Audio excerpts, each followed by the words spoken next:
Okay, let's unpack this. Ocean Vuong's new novel, The Emperor of Gladness.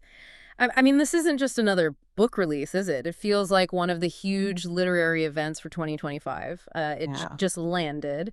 And already it's demanding we reckon with grief and beauty in a really direct way. Oh, absolutely. It Yeah. really is a phenomenon. We're seeing this wave of critical reaction already. You look at the Guardian, Kirkus. I mean, the sources are pretty much unanimous on the impact. They're calling it raw, poetic, heartbreaking, Yeah. transformative. Yeah. Yeah, look, that's high praise, but it feels justified, maybe, because Vuong seems to take you right into what he calls the quiet crisis of modern life. Right. And that's exactly our mission today. We're going to dive deep into that critical landscape. The book came out from Penguin Press, May 2025? And straight away it got picked for Oprah's book club, which is just massive buzz right there.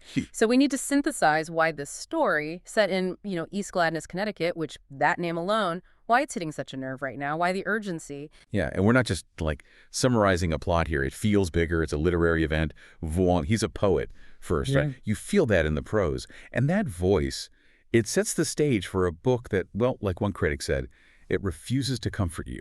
Ooh, yeah. It really asks you to sit with the discomfort. Okay, so let's start right there then with that narrative core, because it sounds fragile. It kicks off at this point of just absolute emotional rock bottom. The main character is Hai, right? He's 19, Vietnamese and American. And he's basically standing right on the edge, contemplating suicide. He's isolated, worn out, just barely hanging on. Yeah, and that state of just intense isolation, it gets shattered. But not in a, easy way. It's this completely unexpected intervention. The sources talk about Grazina. She's 82, living with advanced dementia. Right. And she offers him this lifeline, basically. Yeah. Move in with her, be her caretaker.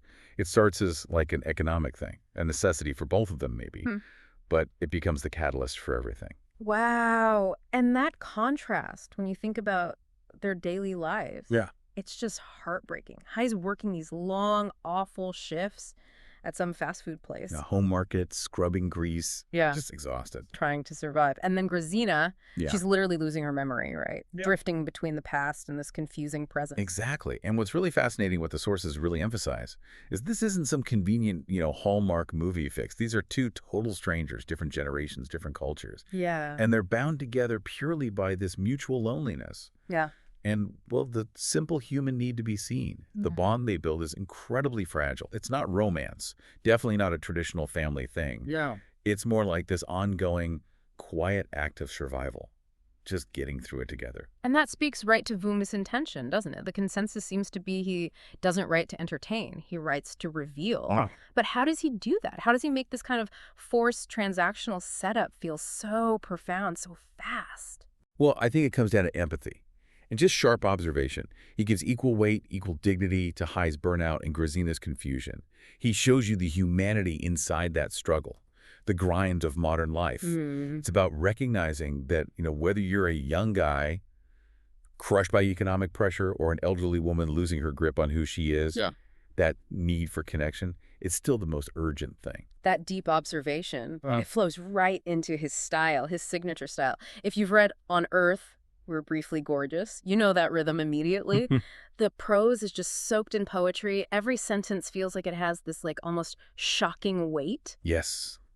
The language is doing so much work. It's incredible. Kirkus reviews really nailed this, I thought. They called the novel humorous, poignant, and life-affirming, even when describing bleakness. That's the trick, right? Yeah, he doesn't just turn pain into art. He uses the language itself to find the beauty inside the pain, embedded within it. He completely sidesteps the sentimental trap. He does, and there's this one image kept coming up in the sources that just perfectly sums up that whole transformation. It's the bit where Hai, just totally overwhelmed, despairing, exhausted, he lies down inside a dumpster.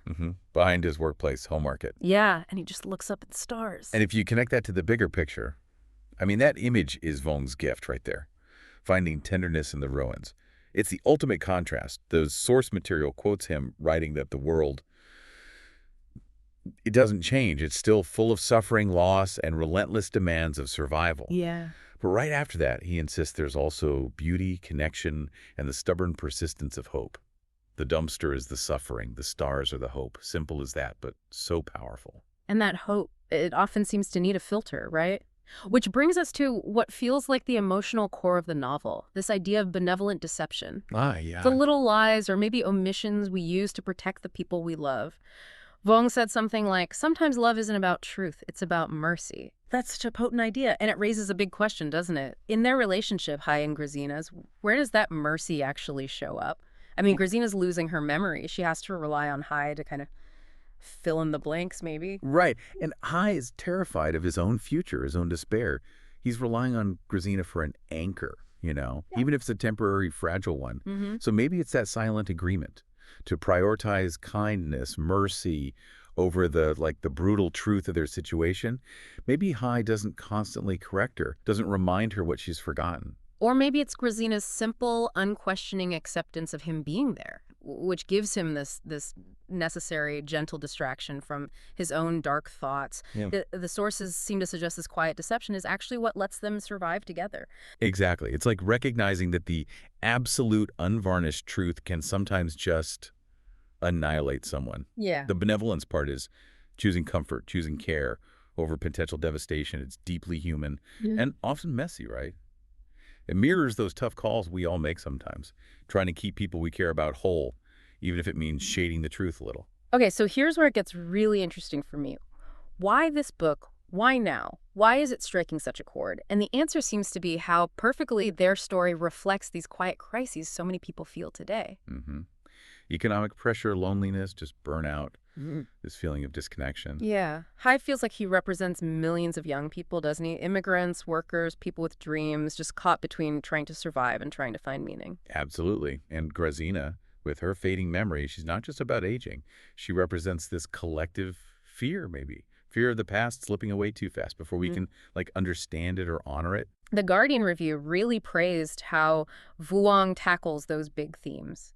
Grief, queerness, the immigrant experience with what they called piercing honesty. Right. And PBS, they talked about how he explores chosen family and kindness, and how grief itself can become this form of resistance. In a world that's all about noise and speed, this book forces you to slow down, to listen to what's happening inside. Okay, but in fairness, we should probably bring in the counterbalance here. For anyone looking for, multiple perspectives, it's important to acknowledge that not every critic finds Vuong's approach easy. Right. It's intense. So what were the specific criticisms? The emotional weight is undeniable, but what about the actual structure, the style? Did that get pushed back? Yeah, some did. Critics at World Literature Today, for instance, they mentioned something called aesthetic imbalance. Yeah. The argument was basically maybe too many metaphors, or the emotional pitch was so high it became overwhelming, or even that the structure itself, being quite fragmented, felt too heavy, like it struggled to carry the weight of the themes. Some felt it leaned maybe too heavily into the poetic side at the expense of, say, traditional narrative drive. Okay, so it's less a critique of what he's saying, the themes, and more about how he's saying it, the demanding nature of the delivery. Exactly, precisely. And that context is really crucial, I think. What it means is the Emperor of Gladness asks for your patience.